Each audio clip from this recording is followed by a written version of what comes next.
मतलब यूट्यूब जो जोर से बोलती है दीदी, क्या वो नहीं, दिल ही नहीं लग रहा था मतलब। बोलिए श्री सतगुरु महाराज की जय, सच्चे दरबार की जय। भगवत प्रेमियों, सभी के हृदय में बसे हुए शुद्ध परमात्मा को शुद्ध हृदय से नमस्कार नमस्कार नमस्कार। सभी के हृदय में बसे हुए शुद्ध परमात्मा को शुद्ध हृदय से नमस्कार नमस्कार नमस्कार।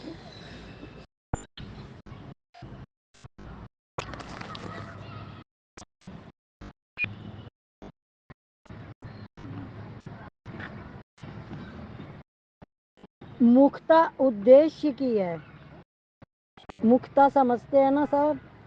इम्पोर्टेंस, मुख्य, मुख्यता, मुख्य, ये बहुत मुख्य चीज़ है, इम्पोर्टेंट चीज़ है।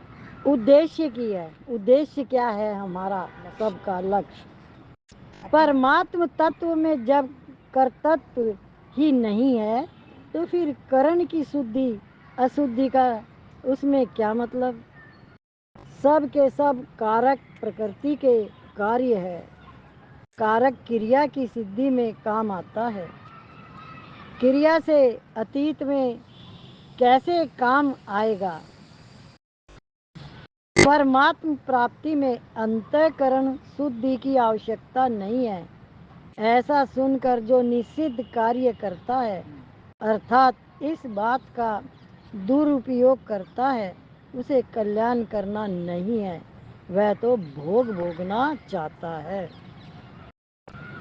देखो, हम जब भी हम कुछ बोलते हैं, बात करते हैं ना, तो हम सोच के नहीं बोलते, बिना सोचे बोल देते हैं तो वो शब्द सही नहीं होते हैं। अंदर बैठा है दीदी, वो सामने बैठा लकड़ी के पेड़ के नीचे। मोबाइल ना ले जाए कभी। कुछ नहीं करेगा दीदी, ऐसे देखो ही मत। अरे मुँह करे बैठा है। हाँ, गया तो चला जाएगा, चला जाएगा अपने आप चला जाएगा। ये 5 होते हैं, 5 पाएंगे, छोटे छोटे भी हैं। मैं सुबह बहुत बार देखती हूँ। बस तुम मेरे मोबाइल पर का ध्यान रखना। बंदर मोबाइल ले जाते, चश्मा ले जाते, पर्स को तो पकड़ ही लूँ, चाबियाँ इसमें तो घर की। घर खोलेगा जाके। चाबी बिना घर कैसे खुलेगा? आज जल्दी आनी शुरू करिए ना। बुद्धि कर्मानुसारनी है, विवेक नहीं। विवेक अनादि है और बुद्धि में आता है, फिर वचनों में और विचार में आता है, फिर व्यवहार में आता है। संसार का संयोग पांच संगम है, उनमें ममता करने से दुख ही पाना पड़ेगा। संसार में कई मरते हैं पर उनके मरने से हमें दुख नहीं होता। हमें उसी के मरने से दुख होता है जिसको हम मेरा मानते हैं। दुख मेरापन से होता है, मेरापन माना हुआ है, वास्तविक नहीं है। मिलना अनित्य है, बिछुड़ना नित्य है। जैसा है वैसा जानने का नाम ज्ञान है। संसार का संयोग अनित्य है, वियोग नित्य है, परमात्मा का योग नित्य है। वास्तव में संसार का संयोग होता ही नहीं, संसार का वियोग ही मुख्य है। ऐसा जानने से दुख नहीं होगा। सूर्यास्त होने से लोग रोते हैं, क्या हर कार्य में संदेह है? पर मरने में संदेह नहीं है। जिसके होने में संदेह नहीं, जो अस्वाभावी नहीं है, उसमें चिंता क्यों करें? यह मृत्युलोक है, इसमें सब मरने ही मरने वाले रहते हैं।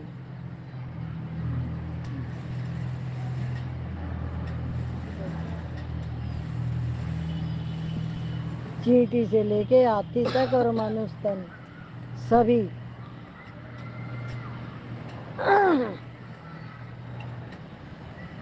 आने वाला जाने वाला ही होता है, यह नियम है।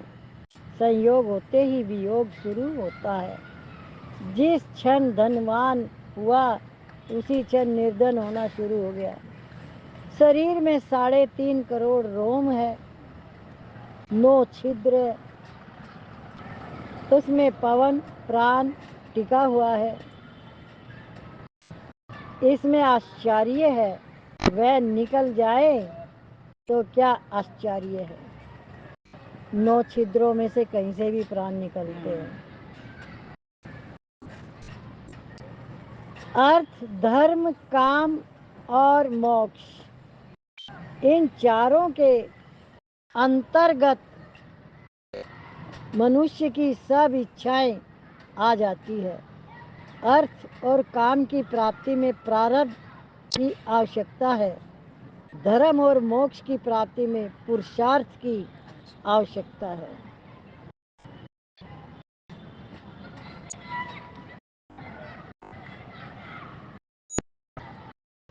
सत्संग से अंतःकरण शुद्ध होता है और स्वभाव ठीक बनता है। शास्त्र पढ़ने से मनुष्य बहुत बातें जान जाएगा, पर स्वभाव नहीं सुधरेगा। स्वभाव सुधरेगा परमात्म प्राप्ति का उद्देश्य होने से। रावण बहुत विद्वान था, कई विद्याओं का जानकार था, पर उसका स्वभाव राक्षसी था।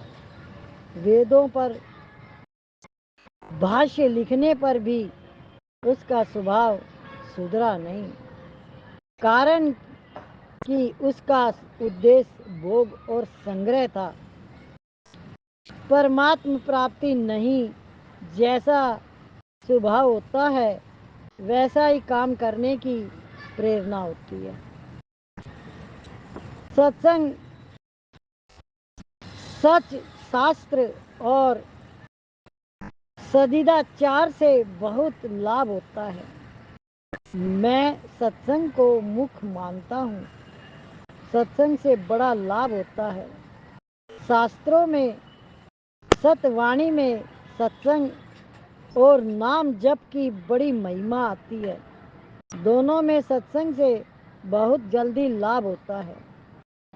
पुस्तक के पढ़ने से उतना बोध नहीं होता जितना सत्संग से होता है। इसका कारण जान लो। जो हम पुस्तक पढ़ते हैं तो उसका लाभ और सत्संग का लाभ। पुस्तक हम पढ़ते हैं एकांत में अकेले, तो वो हम पढ़ते थोड़ी देर बाद हम किसी और काम में लग जाते हैं, और वो पढ़ा हुआ हम उसको पढ़ के उस समय उस चीज़ को जो चीज़ हमें जैसी लगी वैसी पढ़ ली और फिर इस पुस्तक को बंद करके रख दिया। सत्संग में क्या है, आपको उद्देश्य मिलता है। पहली बात कि आप उस टाइम पे घर से चल के आते हो, ये आपका बहुत बड़ा अपना काम है कि मुझे सत्संग जाना है। उसके बाद जो वाणी चलती है, तो वो जो अब हम सुनते हैं या जो हम सुनाते हैं, तो सबके प्रभाव से सबके चित्त में उस वैसे वैसे तो शब्द आएंगे श्रोता और वक्ता के हिसाब से, और वैसे वैसे चित्त धारण करेगा। तो अकेले की बात अकेले जैसी और सत्संग की बात सत्संग जैसी। तो सत्संग में हमारा चित्त धारण करता है। जो भी हम वाणी सुनते हैं वो हमारा चित्त धारण करता है।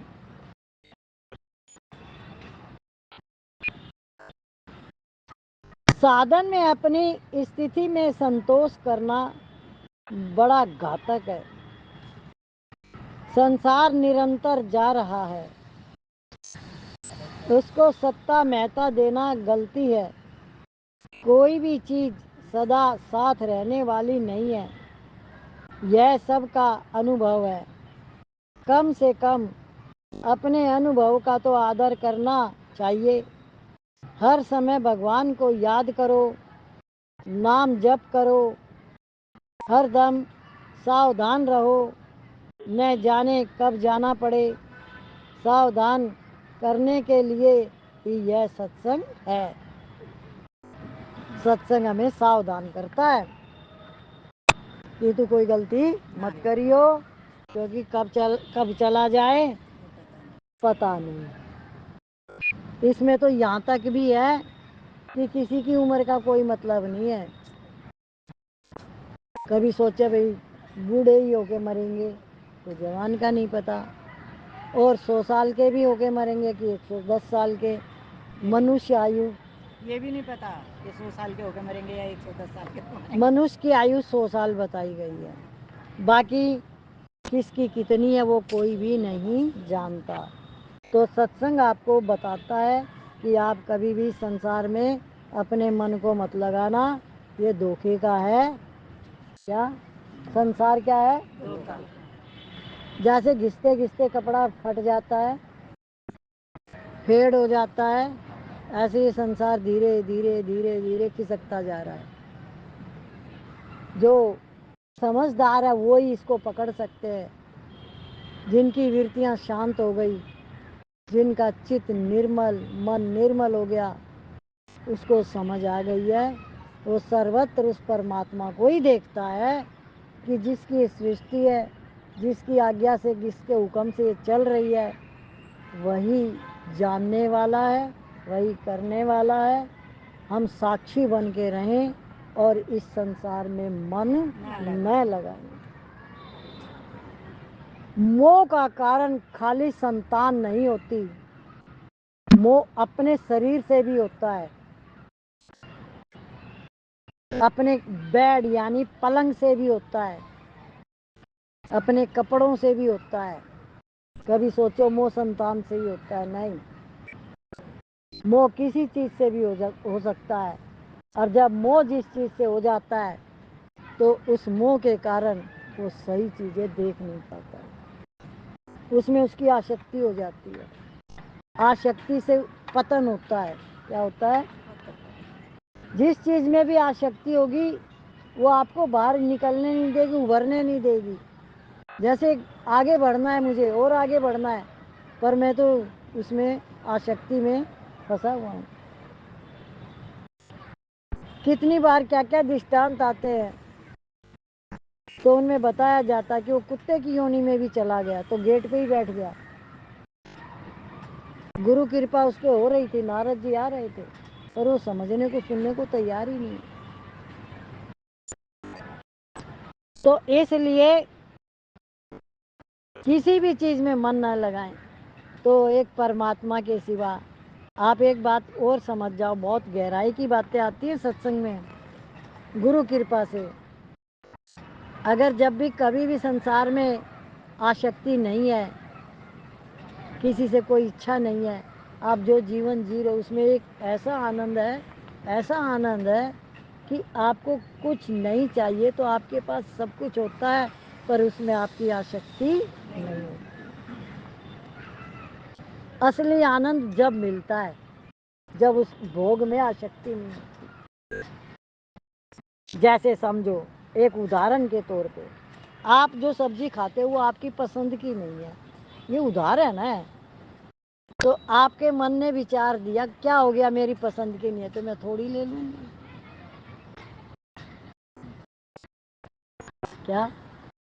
पर आपने उसको नकारा नहीं और उससे कोई वो भेद बुद्धि नहीं रखी कि मुझे चाहिए ही नहीं, नहीं मैं थोड़ी ले लूंगी। आपने उसको महत्व दिया।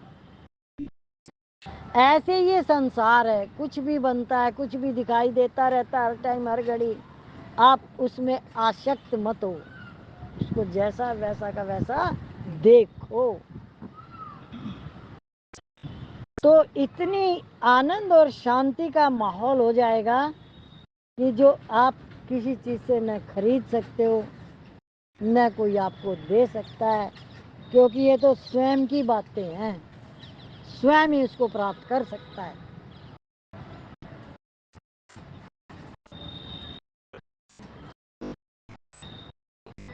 ध्रुव जी के प्यार में धक्का लगा तो उनमें लगन पैदा हुई। जब आशा भंग होती है तब एक जागृति होती है। नारद जी ने उनको जंगल का भय भी दिखाया और लोभ भी दिया, पर ध्रुव जी पक्के रहे। वे ऐसी तत्परता से भगवान में लगे कि माँ की भी याद नहीं आई और 6 मास में भगवान मिल गए। ऊपर से तो तपस्या दिखती थी, पर भीतर में लगन थी। वे भगवान से कुछ कह न सके तो भगवान ने शंख छुआ दिया और उनकी सोई वाणी जागृत हो गई। कारण कि सब शक्ति भगवान से ही आती है। मनुष्य भूल से उसको अपनी समझ लेता है। आत्मा की अगर अनुभूति आपको पता चल जाए ना, तो जैसे निरंतर हृदय से आप राम राम राम राम कहते हो तो एकदम पूरी बॉडी राम में हो जाएगी उसी समय। मतलब ये आत्मा के अंदर एक शक्ति है। यह अनुभूति करोगे तब पता लगेगा। इसलिए कहते हैं किसी से द्वेष मत करना, कुछ गलती मत करना। भगवान के देने का ढंग ऐसा है कि वे सबको वस्तु देते हैं, उसको वह वस्तु अपनी ही मालूम देती है। देखो कितनी बढ़िया बात आई है, कमाल है। भगवान सबको सब वस्तु देते हैं, पर वो उनको अपनी मान लेते हैं। उसको अपनी अपनी लगती है, वो ये मेरी है। जैसे अब मैं आपको एक बात बताती हूँ। समझो किसी के कितने भी बच्चे, इससे हमारा कोई मतलब नहीं है। और आपने बच्चों को कह दिया मैं तुझे ये दूंगी तुझे ये दूंगी, तो रोज मांगने आ जाएंगे देव। आपने तो कहा था मैं दूंगी, तो उनको तो आपने कह दिया मैं दूंगी, तो अब देव। उनकी हो चुकी वो, तो आपने बोला क्यों? क्या है? बोले तो फंसे। ऐसे ही भगवान दे देते हैं, तो फिर सब जने अपनी मान लेते हैं उसको। और जब छोड़ के जानी पड़ती है तो कैसे भी प्राण नहीं निकलते शरीर से। तो आता है ना एक भजन, जब प्राण कंठ आवे कोई रोग ना सतावे, यम दर्श ना दिखावे। जब प्राण तन से निकले उस वक्त जल्दी आना, मुझको ना भूल जाना, मेरा सांवरा निकट हो।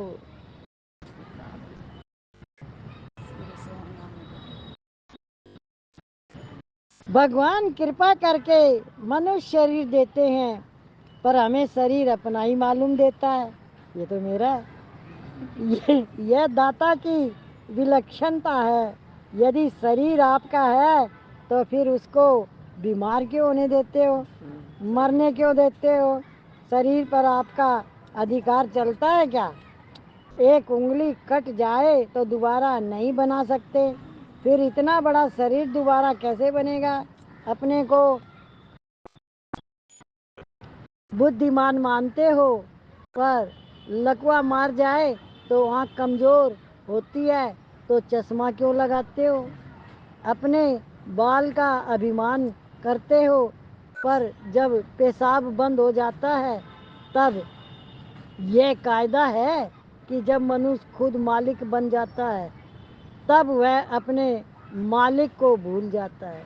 यानी एक एक शरीर के अंग की बातें बताई जा रही है, फिर भी भगवान को भूल जाता है कि किसके कारण ये शरीर चल रहा है। सही सही चल रहा है उसके गुणगान करो। वो बताया स्वामी जी ने, कान की एक मशीन 20 लाख रुपए की आई, और भगवान ने जिनको कान दे रखे सुन रहा है उसको, तो उसके गुणगान करो परमात्मा के।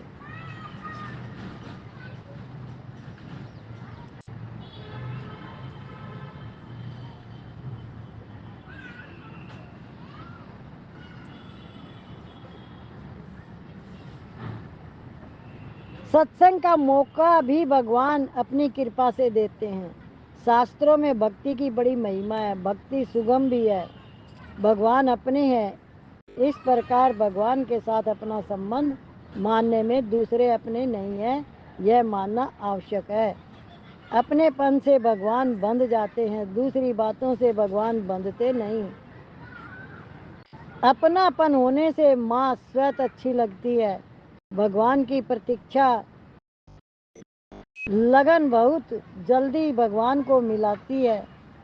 कीर्तन करने से बहुत लाभ होता है, कीर्तन करने से भगवान में प्रेम होता है, कीर्तन में आनंद रूप से भगवान प्रकट होते हैं।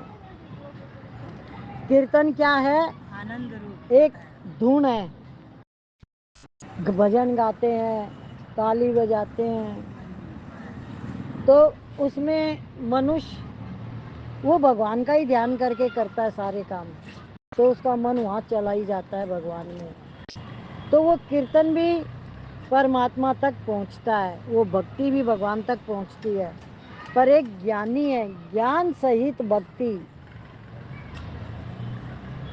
तो वो एक आनंददायक होती है, जिससे आपको संसार से कोई भी लेन देन नहीं है। आप भले ही रोज बादाम का हलवा खाओ, पर आपकी उसमें कोई आसक्ति नहीं। तो परमात्मा का जो सिस्टम बनाया हुआ उसको समझने के लिए अगर हम अपने आप को पहले समझ लें तो आप रोज सुनते हो सत्संग, जीवन में कितना लगाते हो इसको? जब तक हम जीवन में नहीं उतारेंगे तब तक इसका लाभ नहीं मिलेगा। और जीवन में उतारने के लिए क्या क्या करना जरूरी है कि आपको करना कुछ भी नहीं है, सामने से जो कोई जैसे भी कहे वैसे करते चले जाओ। क्या अब आपको क्या करना है? और जब भी हम अपनी चलाते हैं तो क्या होता है? क्या होता है? फंस जाते हैं।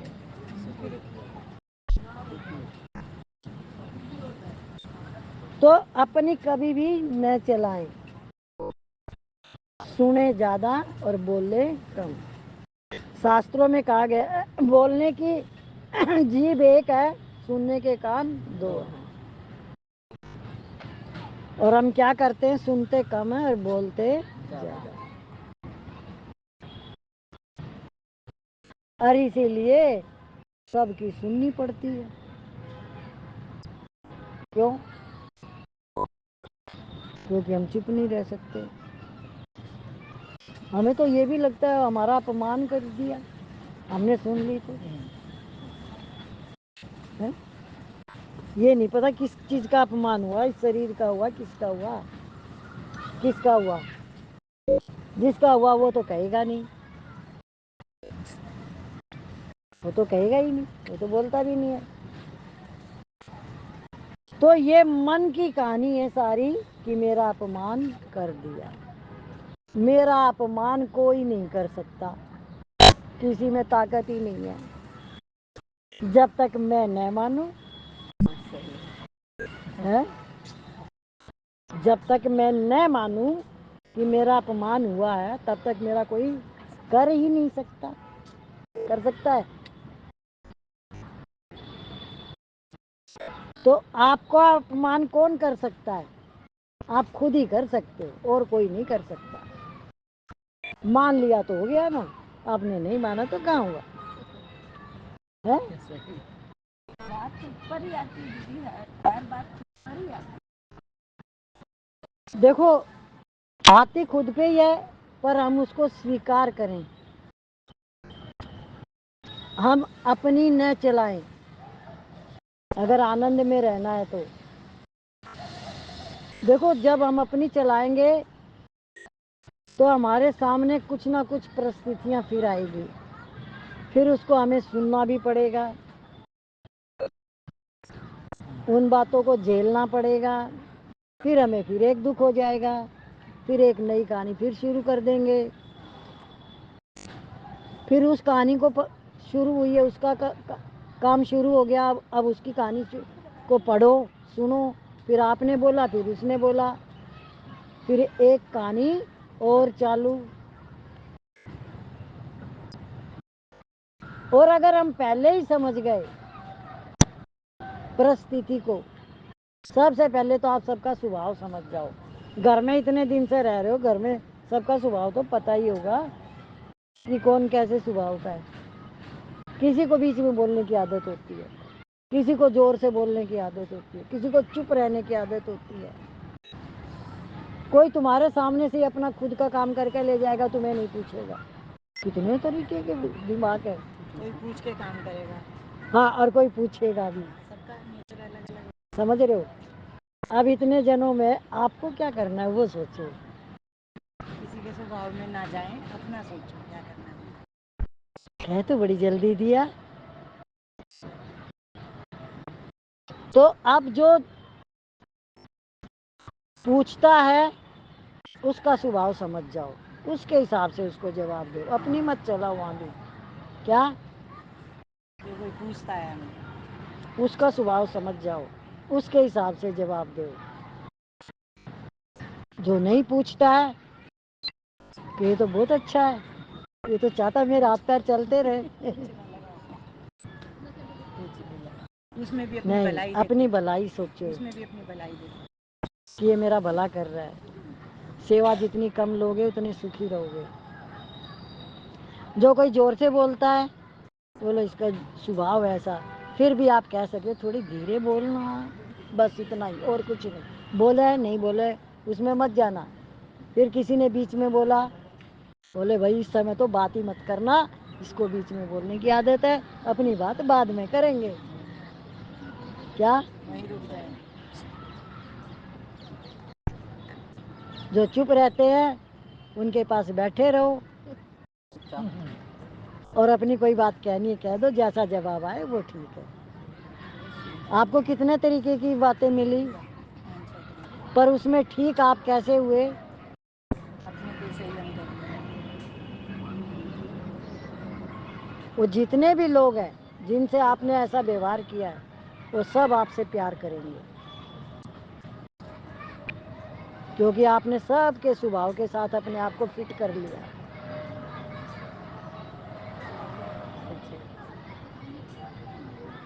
क्या गया इसमें? कुछ नहीं, प्रकृति तो वैसे ही चलेगी जैसे चल रही है। आपको वही सब्जी रोटी मिलेगी जो मिलनी है। तो ये सारा खेल अपना खुद का बनाया हुआ है, खुद ही बनाता है मनुष्य, खुद ही फंस जाता है, फिर कभी हंसता है कभी रोता है, और दोष दूसरे के ऊपर मंडता है।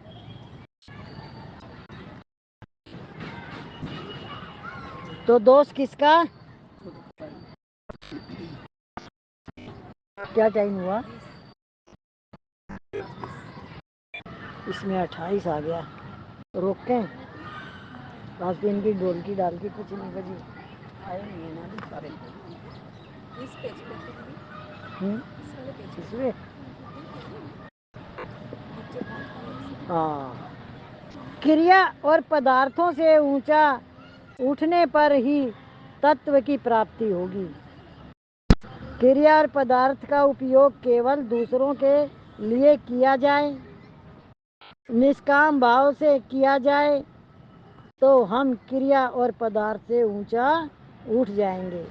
यह कर्म योग है। क्रिया और पदार्थ हमारे थे नहीं, है नहीं, होंगे नहीं, हो सकते नहीं, ये संसार के हैं। इनको अपना मानना बेईमानी है। संसार की प्राप्ति अप्राप्त की प्राप्ति है, जो हमारे पास में नहीं है।